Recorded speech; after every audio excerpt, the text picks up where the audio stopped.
Ауэзова обвинили в причастности к оппозиционной организации. Больше 2 лет он находился под следствием. Приговор условное лишение свободы сроком на 3 года.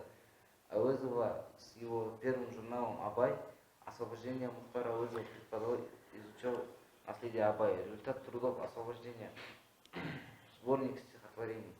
Готовил писатель и исследователь к выпуску научного издания трудов казахского философа и просветителя. Национальный театр успехом ставил пьеса Ауэзова «Преследование властями органами НКВД». Препятствовали изданного его произведения, изымали опубликованные выдающиеся труды писателей из магазинов библиотечных фондов. Скорее автора вынуждает уехать после переезда в Москву талантливый патриот казах сотрудничает с писателем Леонидом Соболевым. Результаты творческого тандема «Трагедия Абай», сборник народных казахских песен, научный труд о фольклоре и эпосе казахского народа.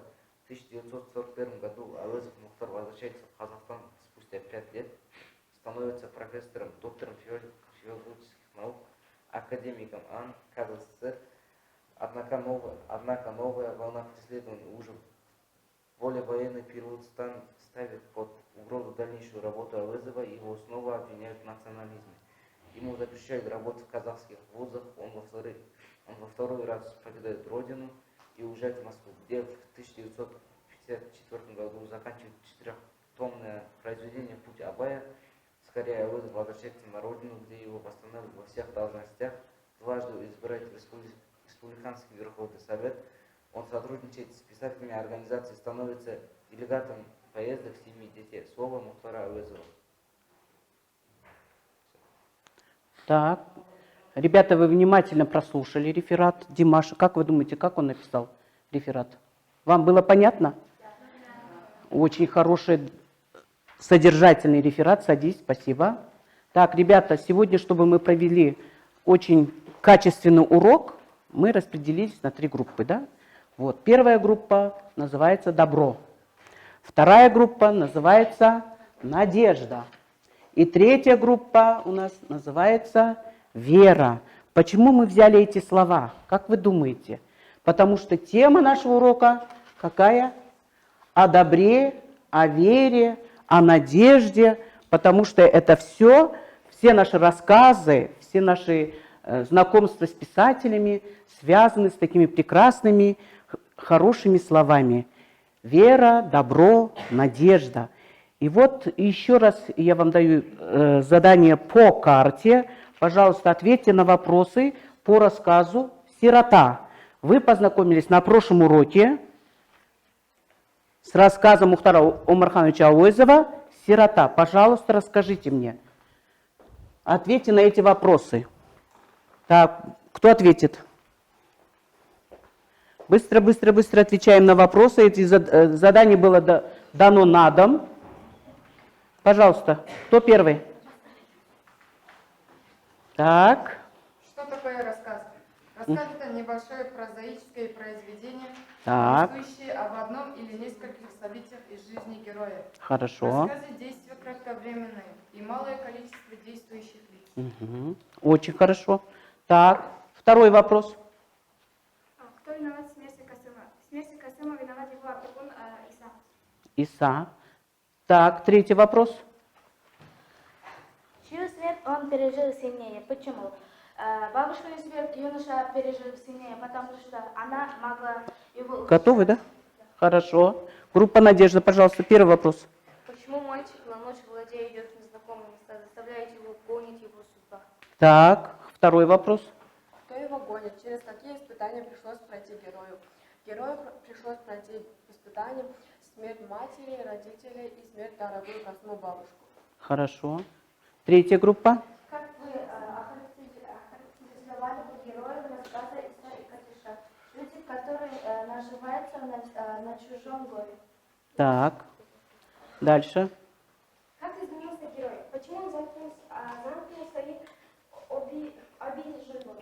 Касым из веселого, любопытного, любознательного мальчика превратился в худого, очень хмурого, убитого человека. Почему он замкнулся? Потому что в его судьбе никто никакую роль не играл. Весь аул про него забыл. Так как умерла у него бабушка, весь аул забыл про Касыма. Так, третий вопрос. Хасан ушел из аула. Хасан прогнали из аула Хадиша и Иса. Так, хорошо. Еще есть вопросы, да? Пожалуйста. Был ли он счастлив после смерти родителей? Мальчик не был счастлив, потому что мальчик не был счастлив. Но у него осталась бабушка, и он старался держаться. Так, хорошо. Следующий вопрос. Что такое пейзаж? Описание природы в художественном виде. Пейзаж — это как Описание природы. временные тему отличает автор. Так, хорошо. Еще кто ответит? Есть вопросы? Так, очень хорошо. Так, письменную работу я попозже проверю вам у вас. Так, сегодня мы переходим к новой теме.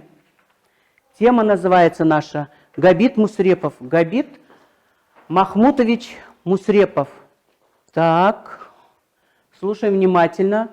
Габит Махмутович Мусрепов.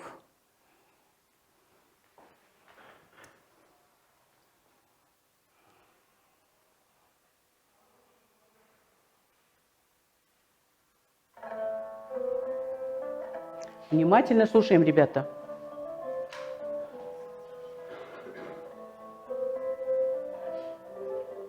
Габит Мусрепов – классик казахской литературы.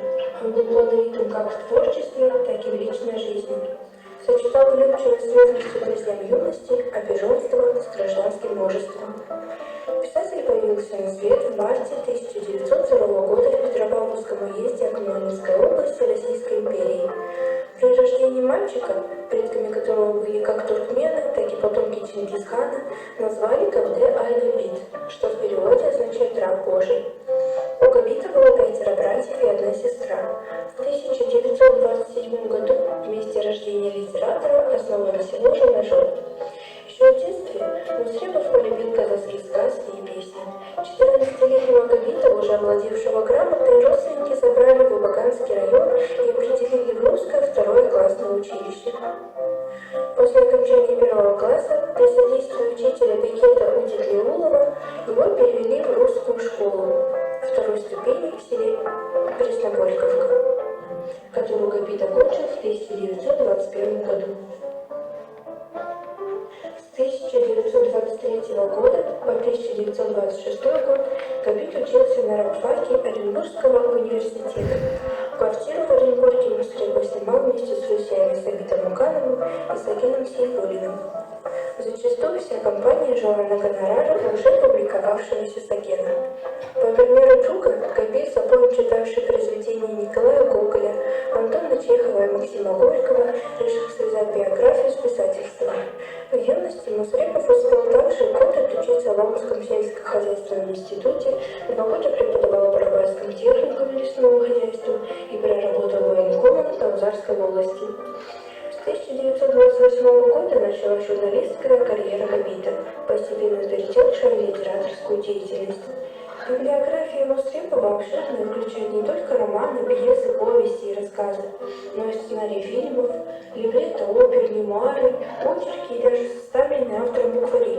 Наиболее известными крупными произведениями Габита Махмутовича являются «Солдат из Казахстана» и «Улпан. Ее имя». Просители. Так, ребята, вот вы кратко ознакомились с биографией Габита Махмутовича Мусрепова. Так, открываем учебник, страница 64. Вот, краткая биография нам дается Габита Махмутовича Мусрепова.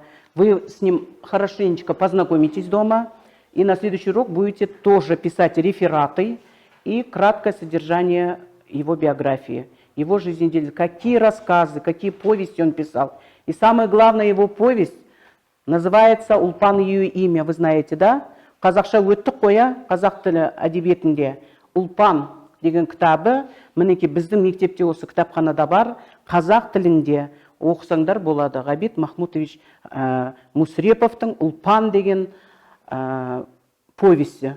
Тура осы повесті неде орыс тілінде аударылғанда «Улпан. Ее имя» деп называется этот рассказ. тоже можете познакомиться. Это повесть. Так, а сегодня мы познакомимся с рассказом.